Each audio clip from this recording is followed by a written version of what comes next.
Tänases aianurgas on meil plaan hakata istutama elupuid, õigemini elupuuhekki parandama. Kersti, siin on meil kahe nimetusega elupuid.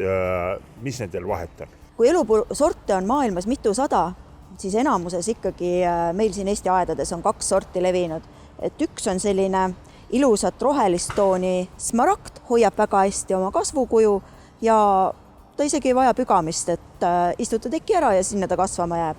Ja teine on selline palju kiirekasvulisem Brabant, mis isegi armastab pügamist.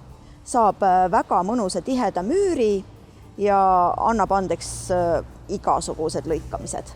Kuidas mõjus see talv üleüldse elupuudele ja teistele okaspuudele? Okaspuudele on see hästi raske talv olnud, et kõik see külm, pikalt, kuivus, päikeselised päevad, isegi sellised 10 aasta vanused elupuuhekid on viga saanud, et seal ei olegi võimalik öelda, et see aiapidaja on midagi valesti teinud. Kui mul on ja paljudel inimestel on juba selline pooleteise, võib-olla peaaegu 2 meetri kõrgune elupuumüür olemas, siis seda on kauplustest nii kõrget elupuud on kauplusest keerukas leida. Kui me võtame selle sama Brabandi, siis tema aastane juurde kasv on oma 0,5 meetrit. Tegelikult 2-3 aasta pärast enam jälge ei ole, et seal oleks asendus olnud. Meil läheb Brabant praegu ilusa ühtlase võraga, meil on potitaimed, neid võib istutada kevadest sügiseni. Teine variant on mullapalliga taimed, et neid istutatakse kas siis päris siin varakevadel või hilissügisel, et seal on nad värskelt maast välja võetud. Kindlasti on meil vaja okaspuu mulda, sellepärast et anda sellele sinna teiste taimede vahele pandud taimekesele rohkem jõudu. Ja see kevad on selline aeg, kus magneesiumsulfaat ehk mõrusool on absoluutselt oma kohal, et päris neid rebasesabasid ja krõbekuivaks läinud taimi me päästa ei suuda, ellu ei ärata, aga need, mis on elus ja natuke värvist ära läinud, siis need saavad sellest väga palju abi.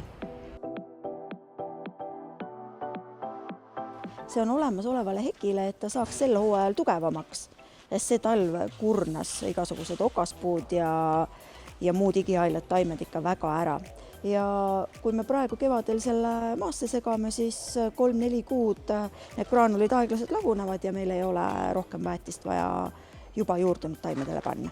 Kui kasutada seda tavalist kiirelt lagunevat, siis saame teise korra veel kusagil jaanipäeva paiku väetada ja sügisel augustis läheb juba sügisene okaspuuväetis. Gardena kaubamärgil on siin väga soodsad pakkumised, siis seekord oleme Gardena peal. Lavidis ja reha on lihtsad asjad, aga mida sa ütled nüüd selle vooliku kohta? See on tegelikult üks väga mõnus toode, mulle endale see väga meeldib, et eriti abiks on ta uue heki istutamisel. Et kui paned ära need noored puud, siis tõmbad selle sama higistava vooliku, siit tulevad hästi vahvalt väikesed veetilgakesed välja sinna heki alla ja lased tal iga paari päeva tagant 1-3-4 tundi joosta. Kuivant taim on nüüd välja võetud. Siin on näha, et see taim ei olnud juurdunud, et see väljaminek on ikkagi põhjustanud mitmest asjaolust. Paneme siia juurde seda värsket mulda. Voolikuga tasub olla ettevaatlik. Nii, tasakesi, see on päris hästi pingul siin. Kersti, vaata, see kõrval, mis on ka kuivanud, aga sellel on nagu üks aru on veel elus. Kuidas sellest üldse suhtuda? Siin on tegelikult päris hästi näha, et taim päris surnud ei ole. Kindlasti ei ole ta sama hästi juurdunud kui kõik ülejäänud siin heki reas.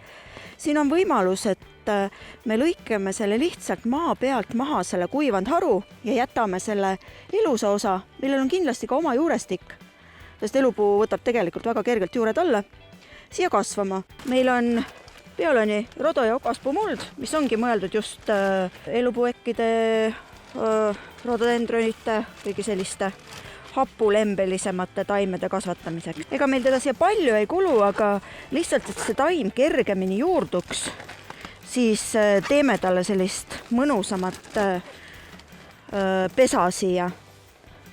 Ja elupuu puhul meil on potitaim, aga siiski me istutame ta natukene sügavamale, kui ta siin potis kasvanud on. Juured on väga ilus. Sest kuna see vars või tüveosa on võimeline ka juuri alla võtma, et seda pinda suurendada. Ja siin teeme katki selle spiraaljuurestiku, sest muidu taim läheb sinna, kus tal mugav on ja jätkab selle palli kasvatamist, et ta ei lähe laiali. Aga me tahame, et ta siin ennast ilusasti laiali ajaks ja oleks vastupidavam kõigile ilmastikumuutustele. Sügavus on täpselt paras. Jääb siin üks 5-6 sentimeetrit sügavamale, kui oli. Sõltumata sellest, et vihma sajab, paneme vett ka juurde. Paneme vett ka. Selle mulla sinna alla. Vesi aitab mullal minna juurte vahele ja tekib parem kontakt õhku ei jää. Pinnasega. Kanga ka ilusasti tagasi. Ja nüüd on vaja siia väheke multsi ka peale panna. Need head inimesed, näete, sõltumata ilmast saab istutada küll. Korraks me käime läbi veel Bauhofi poest, et edastada teile vaatajamäng. Aga kevad on käes, ärge peljake ilma, tegutsege ja tegelikult see on mõnus minu meelest. Jah, taimedele meeldib. Sinul võib olla natuke ebamugav, aga pane õiged riided selga, siis pole häda. Ning teema lõpetuseks on Bauhofil meie aianurga saatelõiku, nii nagu ikka ka vaatajamäng. Ja seekord tahame teada, millisesse taimerühma kuuluvad elupuud. Õige vastus nagu ikka õigele aadressile ja auhinnaks on tegelikult terve see korvitäis siis kaupa. Kõik see on meil tänases saatelõigus ka kasutusel või õigemini oli kasutusel. Nii et auhinnakorv taas soliidne, teile jääb ainult vastata.